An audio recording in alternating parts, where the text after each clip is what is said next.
Hi all, Liz here. I am out here trailside and I wanted to talk to y'all about breathing. Breathing is one of those things that can be a struggle for so many of us. I think about it today because it's like 90 degrees outside. It's hot. There's not a whole lot of other air moving. As you maybe can see, I'm sweating through my shirt. And yes, I'm doing the video anyways. But doing and having breath matters a lot for us. I come from having exercise-induced asthma. I get it worse if I am out of shape or not in shape as well. And also, your posture plays a huge role into this. Pacing, as we talked about in the last video, if you haven't watched that video, check it out. I put the link somewhere up here and go check that out for pacing wise. It'll help a ton with your breath as well. Well, breathing, as you know, there's several different ways of breathing. One of them is belly breathing. One of them is breathing up through your chest, using your accessory muscles to breathe. You can actually see my neck actually changing, the muscles trying to lift and change how my rib cage is. Basically, what's happening is that your diaphragm lowers down as it contracts, actually like drops as it contracts, and that helps you get your air into the lowermost part of your lobes of your lungs. That's where you actually have the most perfusion, your blood. So we talk about why you breathe. It's to give oxygen to your blood and to bring carbon dioxide out. That's what our system kind of runs on. Our heart then pumps the blood goes around to our muscles and delivers the oxygen and other nutrients to the muscles and other things that we need in our body that the blood delivers. Super basic way of thinking about it.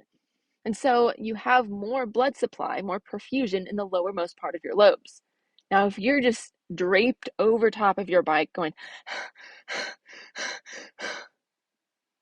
is that super helpful? It's not unhelpful. You're breathing, you're getting oxygen into your lungs.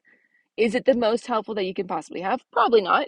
Are you always going to be able to diaphragmatic breathe? Breathe in through your nose, breathe out, or breathe out in through your mouth, out through your nose, slow, deep breaths. Oh, hell no. That's not going to happen all the time. It's something that you can work towards being in that state for the longest part of you that you can. And then you start breathing other different ways. The key that I want you to think about when it comes to breathing is not just to breathe from the topmost part of your lungs. Make sure you actually get down lower, get into the lowermost parts. And so taking every once in a while a deeper breath, you can hold it down in there just a moment and then breathe it out. This will actually calm your body down a little bit too, because as you breathe heavier, that drives your sympathetic nervous system. It makes you more anxious. And so as you're thinking about making sure that you're not as anxious about the climb or whatever is to come, breathing slower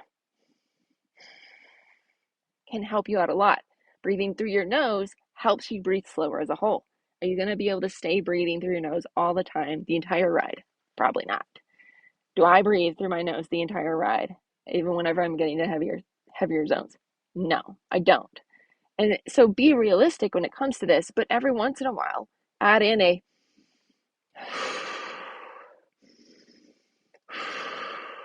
type of breath to help you get more oxygen down the lowermost parts of your lungs. Also, being able to control with your core helps a ton for your ability to breathe.